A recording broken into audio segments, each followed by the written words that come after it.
다들 안녕하세요. 프로토 91회차 토신 정보방 환급 인증합니다. 당첨금은 세후 금액인 거 알고 계시죠? 다들 아시겠지만 한 경기 취소되어 당첨금이 반토막 났지만 그래도 당첨 모두 축하드리며 오늘 경기도 분석 시작해보겠습니다. 금일 첫 번째 경기 발렌시아 대 레알 소시에다드 분석 시작해보겠습니다.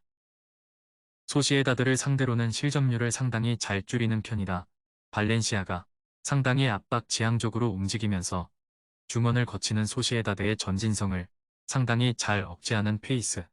물론 발렌시아도 가야가 배치된 왼쪽이 막히게 되면 공격에서는 큰 두각을 드러내지 못하고 있지만 중앙 전력의 열세를 커버할 만큼의 수비적인 퍼포먼스는 잘 보여주고 있는 편. 지난 경기에서 3골을 허용한 수비는 수비맨디 마이너스 메리노가 선발로 나오지 않은 리스크를 극복하지 못했다고 봐야 할 듯. 다만 지난 경기에서는 쿠보와 멘데스의 활약으로 4골을 넣었지만 앞서 언급한 대로 발렌시아를 상대로는 늘 득점력이 부진한 모습을 보여준다는 점이 상당한 흠. 중원에서의 전력 단단함이 공격적인 성과로 잘 나타나지 않는데 최근 4경기에서 발렌시아를 상대로 1골을 넣는데 그치고 있다. 일단 소시에다드가 발렌시아의 강한 압박에 중앙에서의 전력이 전진성을 잘 보여주고 있지는 못하다. 발렌시아도 측면이 막히게 되면 생각보다는 득점력에서 기복을 보이는 편. 우승부도 고배당을 노린다면 과감하게 선택할 만한 픽이 될 것으로 보인다. 토신 최종 조합은 영상 아래 고정 댓글로 말 걸어주시면 토신정보방에서 무료로 공유해드립니다.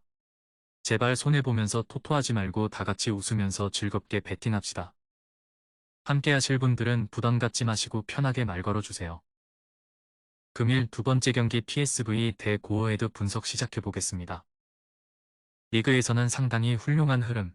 UCL에서는 라인을 올렸다가 아스날의 공세의 사고를 허용하고 무너졌지만 리그에서는 우승 후보답게 체급으로 눌러버리는 모습. 당장 최근 리그 3경기에서의 스코어는 모두 4-0이었다. 결국 높은 라인 리스크를 지고 올라가더라도 화력으로 상대를 눌러버릴 수 있을 만한 전력과 페이스는 보여주고 있는 상태. 올 시즌 높은 공격 효율로 인해서 잘 나가고 있는 상태.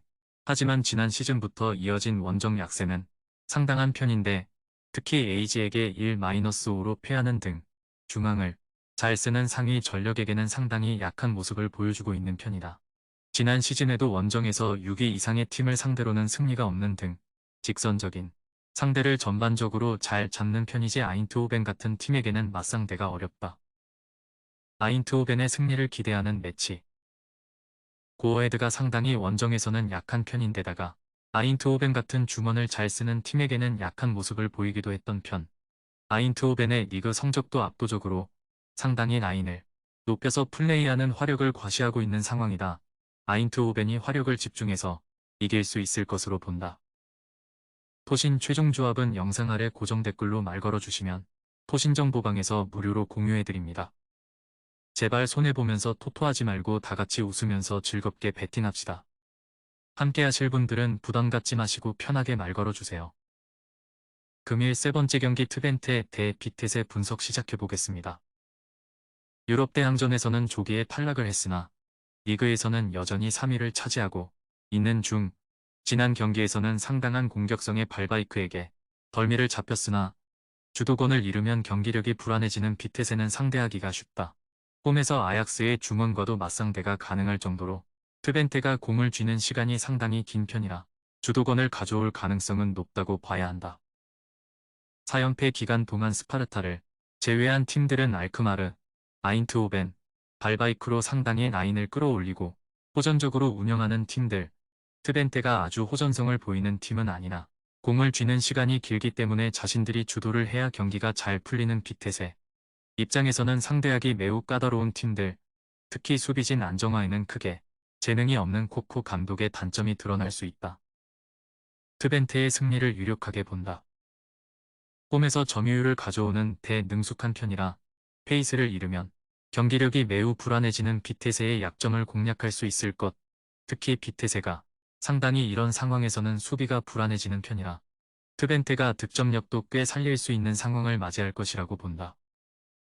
토신 최종 조합은 영상 아래 고정 댓글로 말 걸어주시면 토신정보방에서 무료로 공유해드립니다. 제발 손해보면서 토토하지 말고 다같이 웃으면서 즐겁게 베팅합시다. 함께 하실 분들은 부담 갖지 마시고 편하게 말 걸어주세요. 금일 네 번째 경기 에스턴 빌라 대 에버턴 분석 시작해보겠습니다. 일단 빡빡한 일정 속에서도 유럽 대항전에서 로테이션을 돌리면서 체력을 잘 분배하는 모습은 보여주고 있다.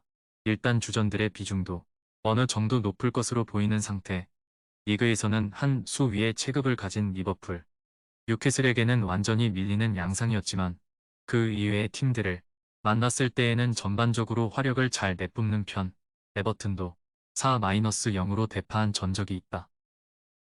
에버튼의 오픈 플레이에서의 성과는 롱볼 위주라 기대가 크게 안 되는 것이 사실. 다만 지난 경기에서 2골을 넣은 상황을 만든 세트피스는 어느 정도 기대를 해볼 수 있을 것. 올 시즌 아스톤 빌라가 허용한 세트피스 골은 벌써 3개인 상태. 베투의 큰 키를 어느 정도 이용해 볼 수 있을 것이다. 물론 아스톤 빌라의 화력을 에버튼이 커버할 수 있느냐는 또 다른 이야기. 아스톤 빌라의 승리를 기대한다. 세트피스 상황에서의 실점은 변수라고 할 수 있겠지만 아스톤 빌라가 체급으로 밀어붙이는 팀이 아니면 상당히 승리를 잘 가져오던 편. 하위 전력을 화력으로 압도하는 모습을 감안하면 주전 비중이 어느 정도 섞여 있을 아스톤 빌라가 득점력으로 상대를 앞서는 방식도 생각할 수 있을 것.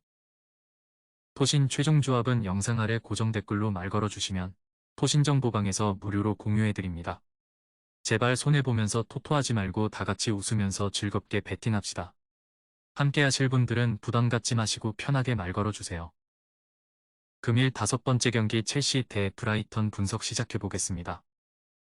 리그컵에서 주전들이 총출동한다고 하더라도 이 전술이 계속되면 하락세가 계속될 가능성이 높다는 전망, 특히 박스 안에서의 인원이 고질적으로 부족하다는 문제와 공격진 중 스털링을 제외하면 폼이 전반적으로 좋지 못하다는 이중고를 겪고 있는 중 수비진이 팀을 캐리하고 있는 상황이기는 하지만 사실 지난 경기에서도 산체스의 선방이 아니었더라면 1골 이상의 실점은 충분히 더 했을 가능성도 높았다. 지난 경기에서는 미토마와 머치를 선발에서 뺐다. 주중 경기로 인한 리스크를 줄이는 모습 덕분에 전반전 경기는 매우 루즈한 상황이었지만 미토마가 투입된 후반에는 완전히 달라진 모습. 결국 이 경기에서 미토마가 선발로 돌아오게 된다면 우리가 알던 브라이튼의 모습을 보여줄 가능성이 높다. 물론 전반적으로 높은 라인과 수비진의 기동력이 문제이기는 하지만 첼시는 애초에 박스 안에서의 파괴력이 부족하다. 브라이튼이 이길 확률이 높다고 본다. 공격 전술 상황에서 상당히 차이가 큰 상태. 박스 안에서 더 위협적인 모습을 보여주는 쪽은 현재까지는 브라이튼에 가까울 것으로 본다. 물론 첼시의 수비진 폼은 좋아 보이는 상황이지만 결국 두들겨 맞기만 하면 결국에는 바위도 뚫리는 법이다. 토신 최종 조합은 영상 아래 고정 댓글로 말 걸어주시면 토신 정보방에서 무료로 공유해드립니다. 제발 손해보면서 토토하지 말고 다같이 웃으면서 즐겁게 베팅합시다. 함께 하실 분들은 부담 갖지 마시고 편하게 말 걸어주세요.